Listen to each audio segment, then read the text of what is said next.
이달 초 국방TV의 제작 담당 간부에게 한 통의 전화가 걸려왔습니다. 북한으로부터 저작권 대행을 위임받았다는 단체 관계자였습니다. 그 관계자는 북한 관련 프로그램에 쓰인 김정은 노동위원장 영상과 미사일 발사 장면 등을 문제를 삼았습니다. 즉 북한TV의 영상이니 돈을 내야 사용할 수 있다는 얘기였습니다. 국방TV 측은 우리 방송은 군 장병들에게 확고한 대북관을 갖추도록 초점을 맞추는데 북한의 핵미사일 도발과 대남 비난 영상까지 북한에 돈을 건네주고 써야 한다니 무척 난감한 일이 아닐 수 없다고 말했습니다. 그런데 여기서 북한의 방송에 저작권을 요구하는 관계자는 북한 사람도 아닌 한국 사람이 만든 남북경제문화협력재단입니다. 얼마 전까지만 해도 문재인 대통령의 비서실장인 임종석이 이사장으로 있었던 단체였습니다. 우선 정말 충격적이지요. 그런데 시청자 여러분, 여기서 충격 먹으시면 안 됩니다. 우선 남북경제문화협력재단, 약 경문협이 무엇이고 북한의 저작권이 어떻게 흘러가는지에 대해 설명해 드리겠습니다. 경문협은 임종석 같은 전대협의 관계자들이 주도하여 북측 청년들과 문화경제교류 및 협력을 활성화한다는 명목으로 2004년도에 설립된 재단입니다. 임종석은 경문협 재단 출범을 주관했고 이사장직까지 맡았습니다. 하지만 문재인이 대통령이 당선된 이후 대통령 비서실장 임명과 함께 경문협 이사장 일에 손을 떼었다고 합니다. 그런데 말입니다. 이 단체는 앞에서도 언급했다시피 아주 충격적인 행동을 하고 있었습니다. 자칭 남북 문화 교류의 가교 역할을 표방한다는 경문협의 입장과 다르게 단체 홈페이지에 남부 저작권 센터 코너에는 아무런 자료가 올라가 있지 않습니다. 이것은 북한 저작권료 징수 대행 외에 다른 저작권 사업이 없다는 방증입니다. 즉 단순히 북한에 돈을 갖다 바치는 파수꾼 역할에 지나치지 않았다는 것입니다. 또한 경문협이라는 민간단체가 북한조선중앙방송위원회로부터 대행 권한을 받았다며 이미 몇십 년 전부터 KBS를 비롯한 지상파와 종합편성 채널 등을 압박하여 이미 북한에 상당한 액수의 사용료를 내고 있다는 상황입니다. 즉 시청자들이 무심코 접하는 북한 아나운서의 대남 비방 발언이나 미사일 발사 장면도 상당한 액수의 돈을 주고 사온 영상인 셈입니다. 또한 2010년 북한의 천안함 폭침 도발에 대응해 정부가 내놓은 5.24 대북제재는 북한에 대한 현금 지원과 투자를 금지했습니다. 하지만 저작권료 징수는 중단되지 않았습니다. 북으로 당장 보내지는 못하지만 제재가 풀리면 송금하겠다면서 법원에 공탁해놓겠다는 얘기였습니다. 이렇게 해서 지난 13년간 걷어들인 돈이 187만 6,700만 달러, 우리 돈으로 22억 5,206만 원이라는 게 통일부 집계입니다. 경문협은 설립된 이후 수차례 많은 논란에 휩싸였습니다.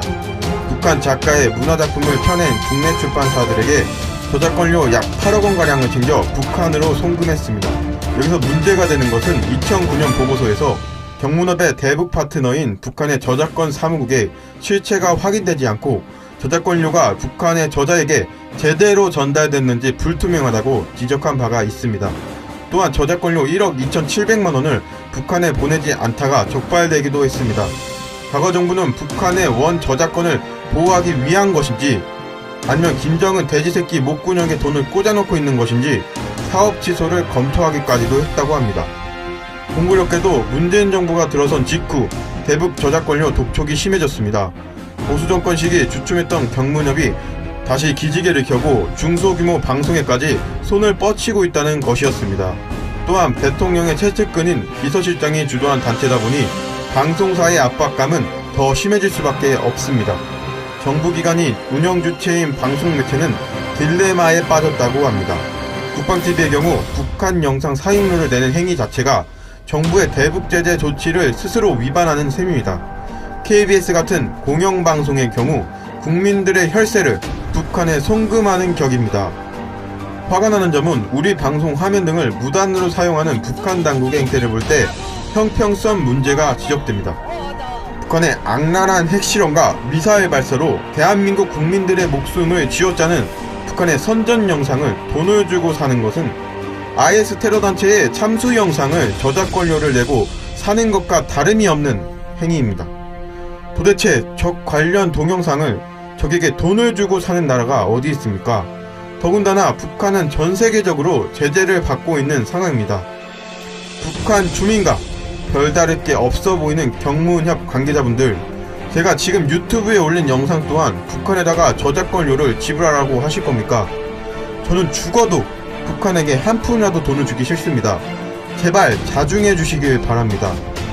불과 얼마 전까지만 해도 국내 방송사들에게 삥을 뜯어 북한에 돈을 갖다 바친 임종석은 주사파에 아직 전향했는지 여부도 안 밝히고 아직까지도 전대협 대표 시절을 자랑스러워한다는 글을 버젓이 SNS를 통해 밝히는 사람을 청와대에 데려와서 대통령 비서실장으로 대한민국의 1급 비밀을 다루고 자빠져 있고, 대통령 부재 시 북한이 도발을 할 때 NSC 소집을 임종석이 한다는 등 이게 정녕 나라입니까?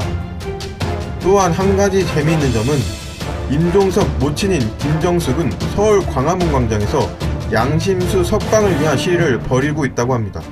여기서 양심수란 운동권들이 실정법을 어겨 구속된 사람들을 지칭하는 시국사범입니다. 하지만 그 중에서도 공산주의를 추종하는 사람들이 다수라고 합니다. 아주 그 엄마의 그 아들, 나라꼴이 잘 돌아갑니다. 문재인 정권이 들어선 지 불과 3달도 안 됐습니다. 아직 4년 7개월이 넘은 이 시점에서 대한민국의 이런 끔찍한 현황을 볼 때 그냥 모든 것을 때려치고 싶어집니다. 저는 비통하고 속상해서 더 이상 영상을 만들기가 힘들어집니다. 과연 대한민국의 미래는 어떻게 될까요?